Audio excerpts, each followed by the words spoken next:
Hello students, good morning. आज अपन जो online क्लासों में बीए और बीएससी पार्ट सेकंड के लिए अपने जो सेकंड पेपर है अपने पास में ह्यूमन ज्योग्राफी मानव भूगोल, उसमें से अपन कुछ जो अपने फर्स्ट जो क्वेश्चन होता है कंपलसरी जिसको अपन करना है, 2 पार्ट्स में आता है।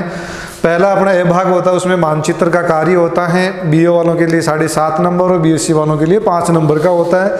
उसी फर्स्ट क्वेश्चन का सेकंड पार्ट में ऑब्जेक्टिव क्वेश्चन भी हो सकते हैं और अपने पास में अति लघुत्रात्मक वाले जो छोटे क्वेश्चन लाइनिंग वाले होते हैं वो भी हो सकते हैं, तो वो भी 7.5 नंबर के आते हैं। और पहला प्रश्न इसमें करना कंपलसरी होता है, उसमें किसी प्रकार का अपन ऑप्शन भी अपने पास में नहीं होता है।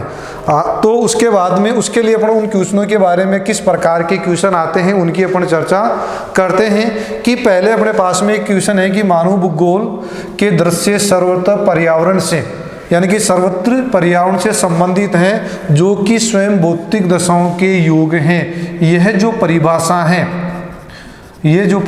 है वो किसने दी थी? क्वेश्चन अपने पास में हो गया कि ये जो परिभाषा है, या इसको अपन ये भी कह सकते हैं ये कथन किसका है। क्वेश्चन क्या आ सकता है कि ये कथन किसका है, ये वाक्य किसका है, ये परिभाषा किसकी है। कौन सी परिभाषा? कि मानव भूगोल के दृश्य सर्वत्र पर्यावरण से संबंधित हैं, जो कि स्वयं भौतिक दशाओं का योग है। यानी कि मानव भूगोल के जो पर्यावरण से संबंधित सभी जो तत्व हैं वो भौतिक अपने दशाओं के योग से बने हुए होते हैं। ये परिभाषा देने वाले जो विद्वान थे वो थे अपने पास में फ्रेडरिक रेडजेल।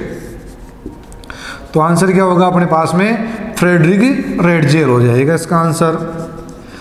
यानी कि आंसर क्या हो गया अपने पास में? फ्रेडरिक रेडजेल, यानी कि जो परिभाषा दी थी फ्रेडरिक रेडजेल ने दी थी। उसके बाद में दूसरा अपन क्वेश्चन देखते हैं कि मानव भूगोल चंचल मानव और अस्थायी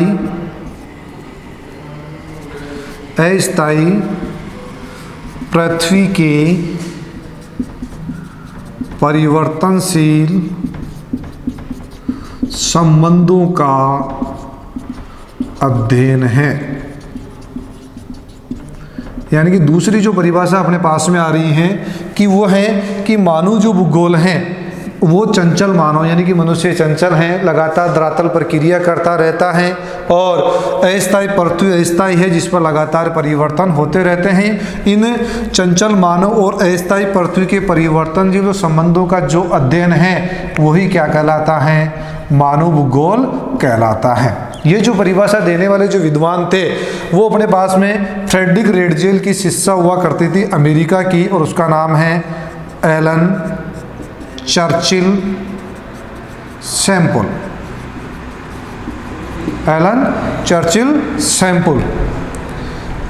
EC सैम्पल, कहीं अपने पास में शॉर्ट नेम भी आ जाता है EC सैम्पल। तो इसका जो आंसर है अपने पास में क्या आ गया? एलन चर्चिल सैम्पल जो है ये परिभाषा इसने दी थी। वो इसके लिए क्वेश्चन हो सकता है कि मानव भूगोल चंचल मानव और अस्थायी पृथ्वी के परिवर्तनशील संबंधों का अध्ययन है। ये परिभाषा किसकी है, ये कथन किसके हैं, ये विचार किसके हैं? तो विचार किसके होंगे? एलन चर्चिल सैम्पल के विचार होंगे।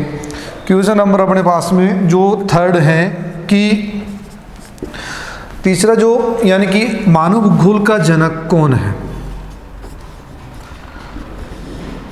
मानव भूगोल का जनक, यानी अपन कह सकते हैं मानव भूगोल का जन्मदाता किसे कहा जाता है? फादर ऑफ ह्यूमन ज्योग्राफी किसे कहते हैं? फादर ऑफ ह्यूमन ज्योग्राफी अपने पास में फ्रेडरिक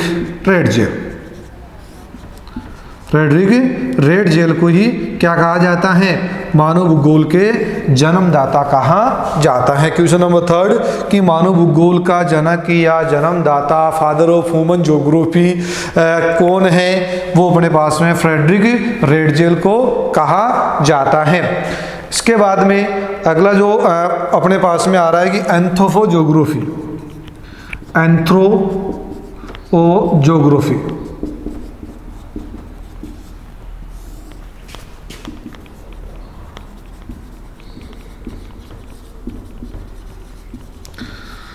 कई बार इसका नाम जो इंग्लिश में भी लिखा हुआ आ जाता है, ये कई बार ऐसे भी लिखा हुआ आ जाता है एंथ्रोपोजोग्राफी जो पुस्तक है। एंथ्रोपोजोग्राफी जो पुस्तक है वो किसके द्वारा लिखी गई है, लिखने वाले विद्वान का नाम कौन सा है, यानी कि ये कृति किसकी है, ये पुस्तक किसकी है, ये रचना किसकी है, कौन सी, एंथ्रोपोजोग्राफी।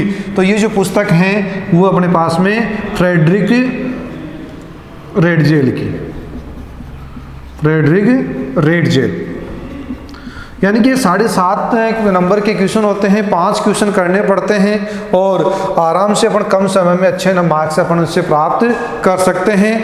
तो वो अपने पास में है कि ये जो अपने पास में पुस्तक का नाम है एंथ्रोपोजोग्राफी। एंथ्रोपोजोग्राफी जो कृति है, पुस्तक है, वो कौन से विद्वान के द्वारा लिखी गई है, तो वो अपना आंसर क्या हो जाएगा, फ्रेडरिक रेडजेल के द्वारा ये पुस्तक लिखी गई थी। कौन सी, एंथ्रोपोजोग्राफी। और ये जो पुस्तक का जो नाम है वो हर बार इसमें आता है, या हो सकता है कि हर दूसरे तीसरे साल में क्वेश्चन रिपीट होता रहता है कि एंथ्रोपोजोग्राफी जो पुस्तक है, कृति है, रचना है, वो कौन से विद्वान की है, फ्रेडरिक रेडजेल की। या उसमें नाम दे दिया जाता है, जैसे पुस्तकों के नाम दे दिए क्वेश्चन में कि इनमें से फ्रेडरिक रेडजेल के द्वारा रचित पुस्तक का नाम क्या होगा, तो वो है अपने पास में एंथ्रोपोजोग्राफी। मानव भूगोल के जन्मदाता फ्रेडरिक रेडजेल, एंथ्रोपोजोग्राफी के अपने पास में एंथ्रोपोजोग्राफी पुस्तक के रचयिता फ्रेडरिक रेडजेल हैं। उसके बाद में अपने पास में एक चार्ल्स डार्विन की जो पुस्तक है, उसका जो अगला क्वेश्चन आ रहा है अपने पास में, चार्ल्स डार्विन की पुस्तक का नाम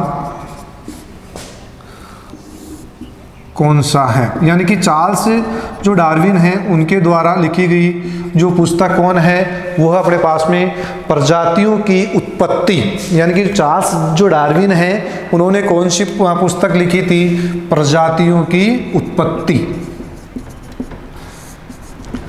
प्रजातियों की उत्पत्ति जो नामक जो पुस्तक है उसके रचयिता कौन है अपने पास में, जो हैं चार्ल्स डार्विन।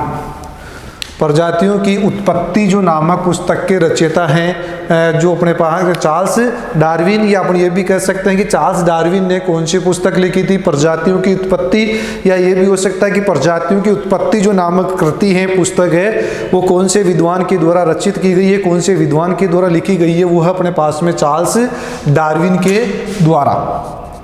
अगला जो क्वेश्चन है अपने पास में कि मानव भूगोल मानव समाज का पारिस्थितिकी अध्ययन है। मानव भूगोल मानव समाज का पारिस्थितिकी अध्ययन है, ये कथन किसका है, ये कथन किसका है। तो इसका जो अपने पास में जो आंसर होगा वो है एल्सवर्थ हंटिंगटन।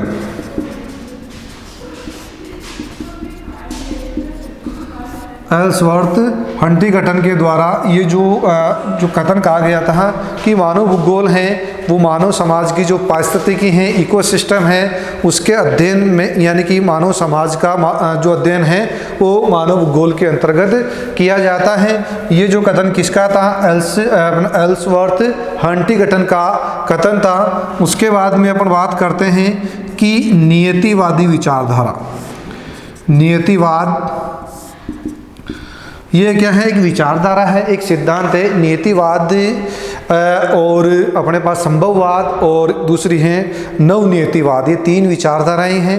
नियतिवादी विचारधारा में क्या होता है, इसके जो समर्थक विद्वान हैं वो ये कहते हैं कि मानव जो है पूर्णतः प्रकृति के बंदिश में है। यानी कि शुरुआत में जो मानव भूगोल का अध्ययन करने वाले जो विद्वान थे, शुरुआत में जो विचारधाराओं को प्रतिपादन हुआ था उसमें सबसे पहली विचारधारा थी नियतिवादी, यानी कि प्रकृति सर्वश्रेष्ठ है जबकि मानव है वो प्रकृति की बंदिश में रहता है। जैसे उन्होंने एग्जाम्पल दे के कहा है कि जैसे मनुष्य जंगल में निवास करता है और जंगल में रहता है तो वहीं के कंदमूल फल खाकर अपना जीवन व्यतीत करता है और उन्हीं के अनुसार अपना आचरण करता है। और प्रकृति जब तक कोई आदेश नहीं देती है तब तक उसमें किसी प्रकार से कोई कार्य नहीं किया जाता है। ऐसी जो विचारधाराएं रखने वाले अर्थात जिसमें प्रकृति सर्वश्रेष्ठ हो और मानव का स्थान गौण होता है वो कहलाती है अपने पास में नियतिवादी विचारधारा। तो इस नियतिवादी विचारधारा का प्रतिपादक यानी कि जो समर्थक जो विद्वान हैं, प्रतिपादक जो विद्वान हैं वो माने जाते हैं फ्रेडरिक रेडजेल को। कौन अपने पास में? फ्रेडरिक रेडजेल हैं। कई बार फ्रेडरिक रेडजेल न आकर इसकी जो शिष्या हुआ करती, जैसे अपन ने जिक्र किया, अमेरिका की थी और उसका नाम था एलन चर्चिल सैम्पल।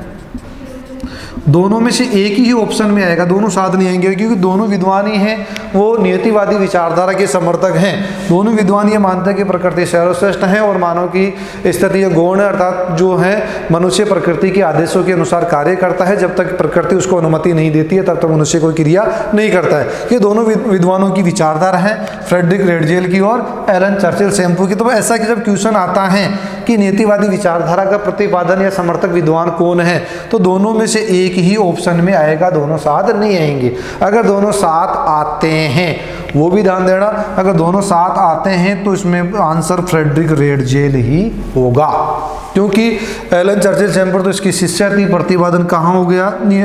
रेडजेल। समर्थक जरूर हैं लेकिन प्रतिपादन किसने किया था? फ्रेडरिक रेडजेल ने। अगर दोनों ऑप्शन में आते हैं तो भी आंसर क्या होगा? फ्रेडरिक रेडजेल होगा।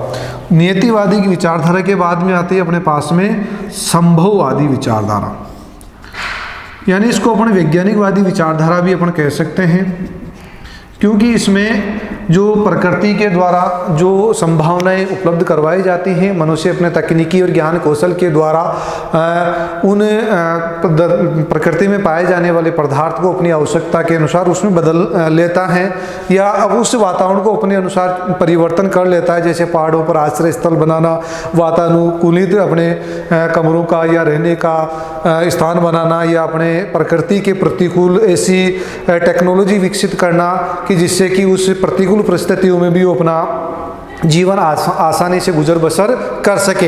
ऐसी जो विचारधारा थी वो थी अपने पास में संभववादी विचारधारा, जिसको अपन क्या कह सकते हैं? वैज्ञानिकवादी विचारधारा भी कह सकते हैं, जिसमें वैज्ञानिक आविष्कार हुआ। इसमें सबसे बड़ा लॉस क्या हुआ कि प्रकृति में पाए जाने वाले संसाधनों का अति दोहन होने लग गया।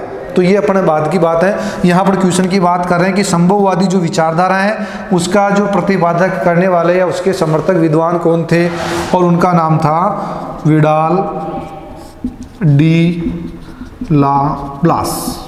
ये पूरा एक ही नाम है और क्या है अपने पास में? Vidal de Laplace. यानी कि वैसे संभववादी विचारधारा का जो प्रादुर्भाव हुआ, विकास हुआ, वो फ्रांस में हुआ था और उसकी शुरुआत करने वाले फेब्रे थे, लुसियन फेब्रे थे। लेकिन उसको उन्होंने विचार दिया था, इसलिए उनका प्रतिपादन में उनका कोई नाम नहीं आता है। विचारधारा का जो अपने शुरुआत कहाँ थी वो अपने पास में लुसियन फेब्रे थे, लेकिन वहाँ इस संभववादी विचारधारा में जो आंसर आएगा प्रतिपादन करने वाले विद्वान थे, वो आंसर आएगा अपने पास में विडाल डी लाप्लास। यानी कि इस संभववादी विचारधारा को ज़्यादा अपन कहें कि प्रचार करने वाले, इसका ज़्यादा वैज्ञानिक दृष्टिकोण से इसको प्रूव करने वाले वो विद्वान थे विडाल डी लाप्लास। तो संभववादी जो विचारधारा का प्रतिपादन करने वाले विद्वान कौन से होंगे? विडाल डी लाप्लास इसका आंसर होगा। उसके बाद में अपने पास में है नवनियतिवाद। नवनियतिवाद, इस नवनियतिवाद सिद्धांत को दूसरा नाम है या इसको कहते हैं रुको एंड जाओ, गो एंड स्टॉप।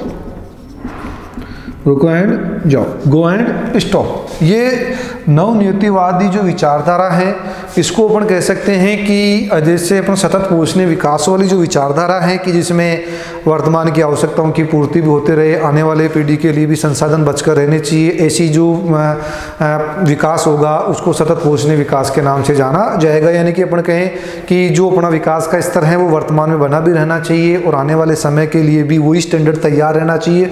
इस प्रकार से अपन को संसाधनों का यूज करना चाहिए, ऐसी विचारधारा विचारधारा जो होती है, ऐसा जो विकास होता है उसको सतत पोषणीय विकास के नाम से जाना जाता है। तो वही विचारधारा को प्रतिपादित करते हुए नीतिवादी जो विचारधारा है कि अपन इन संसाधनों का जो दोहन कर रहे हैं वो इस प्रकार से करना चाहिए कि जिनकी उनके पुनः पूर्ति हो जाए, यानी कि जिस प्रकार से इसका नाम रखा है रुको और जाओ, गो एंड स्टॉप।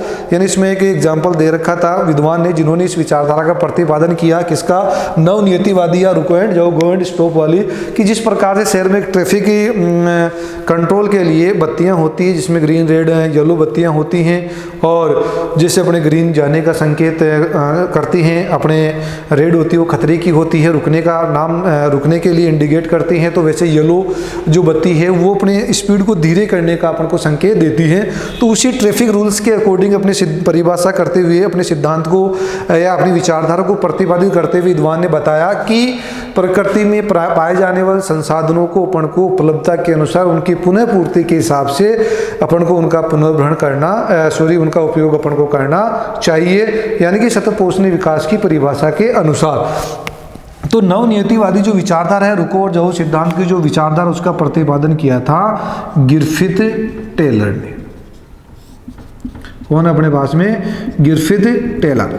ये अपने पास में नाम आ गया कि रुको और जाओ या नवनीतिवादी जो विचारधारा है उसका, ये अपन कहें किसी पर्यावरण के अनुकूल, इसमें कई बार क्वेश्चन आ जाता है कि पर्यावरण के अनुकूल, जैसे अपने नीतिवादी हैं, संभववादी हैं और नवनीतिवादी विचारधारा है, इन तीनों में से पर्यावरण के अनुकूल कौन सी विचारधारा जिसमें विकास का स्टैंडर्ड भी बना रहे और पर्यावरण को नुकसान भी नहीं हो, तो वो कौन सी अपने है, नवनीतिवादी विचारधारा। इसको एक और कह सकते हैं कि नियतिवादी विचारधारा और संभववादी विचारधारा के बीच की विचारधारा कौन सी है, वो कौन सी आ जाएगी, नवनीति विचारधारा।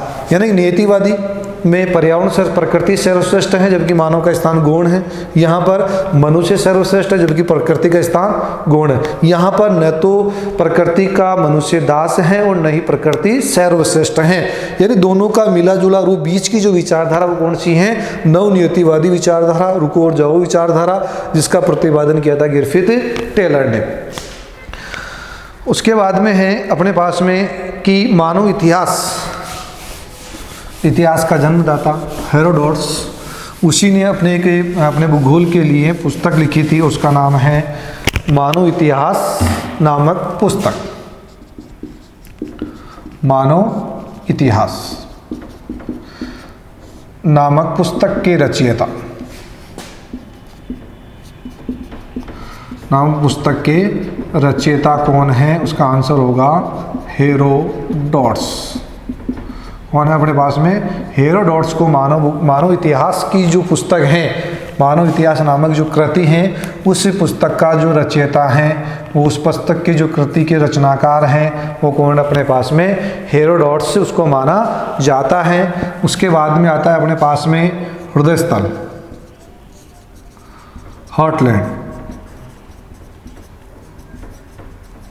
हार्टलैंड नामक जो सिद्धांत का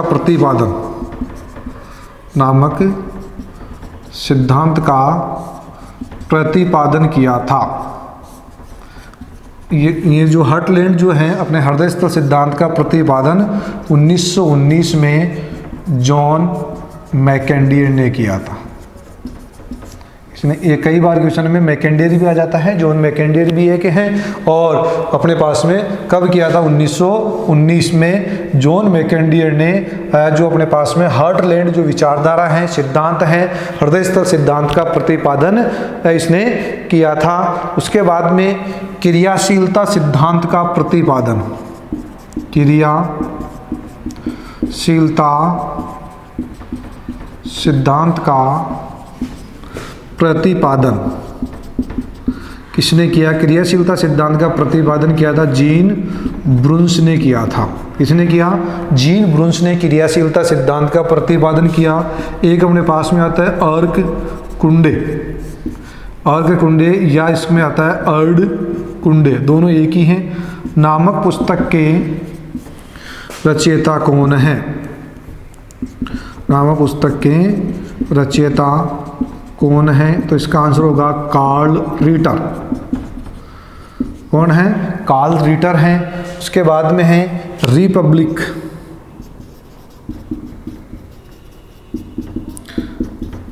रिपब्लिक नामक पुस्तक के रचयिता कौन है? इसका नाम होगा अरस्तु। कौन है? अरस्तु। तो अपने पास में 3 और क्वेश्चन है। क्रियाशीलता सिद्धांत जो इसका प्रतिपादन किया था जीन ब्रूंस ने किया था। अर्धकुंडे अगर जैसे इसमें अपन कहें तो इंग्लिश में लिखे तो क्या आएगा? ए, और यहाँ पर और हिंदी में लिखे तो ए। तो ये दोनों एक ही नेम है। अर्धकुंडे और अर्धकुंडे नामक पुस्तक के रचयिता कौन है? कार्ल रिटर हैं। उसके बाद में रिपब्लिक जो पुस्तक हैं अपने पास में, रिपब्लिक जो पुस्तक हैं उसके रचयिता कौन है? अरस्तु हैं। कौन है? अरस्तु ने रिपब्लिक नामक जो है ग्रंथ की रचना की थी। उसके बाद में अपने पास में है जो पुस्तक है कॉस्मोस पुस्तक के जो लेखक कौन है?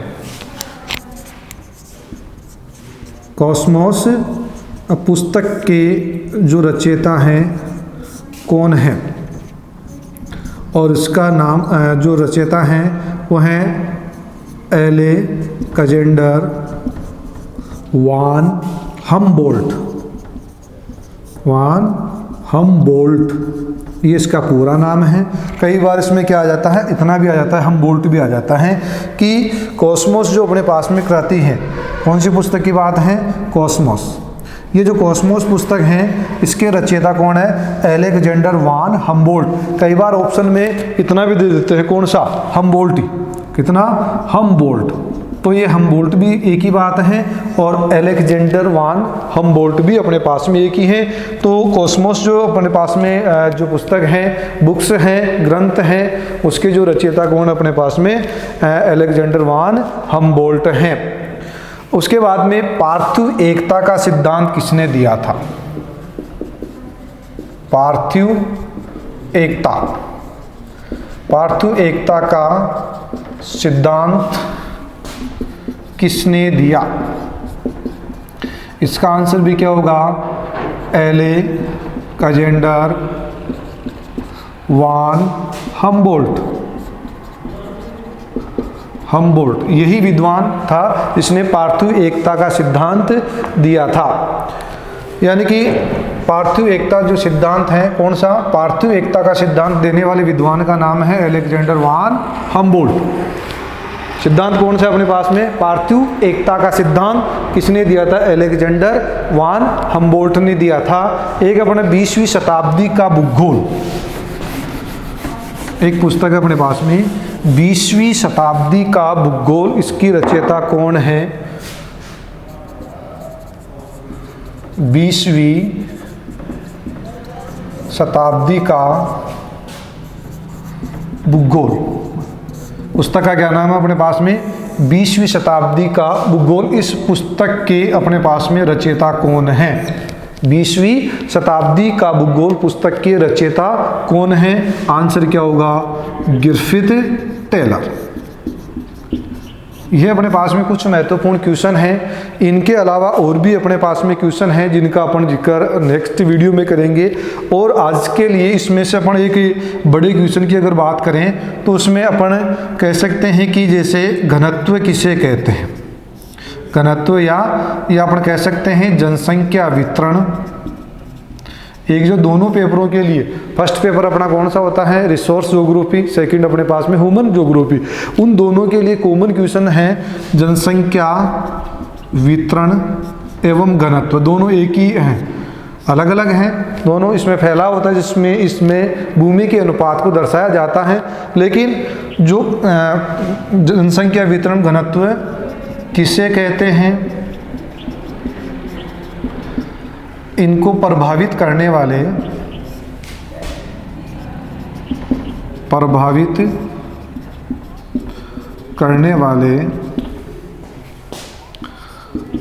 कारकों का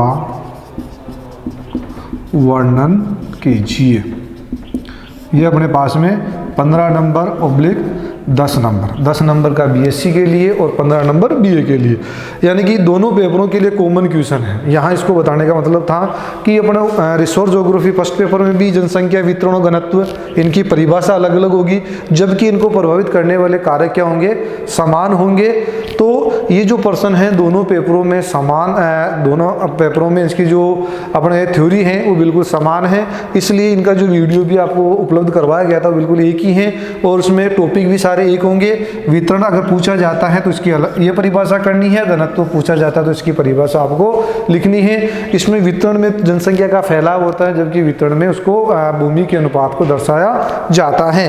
तो ये था अपने पास में कुछ मोस्ट जो अपने पास में इंपॉर्टेंट क्वेश्चन ह्यूमन ज्योग्राफी के लिए, कॉमन पेपर के लिए। अगले जो वीडियो में अपन और कुछ इसमें से जो मोस्ट इंपॉर्टेंट क्वेश्चंस हैं एग्जाम की दृष्टि से उन पर चर्चा करेंगे। तब तक के लिए धन्यवाद।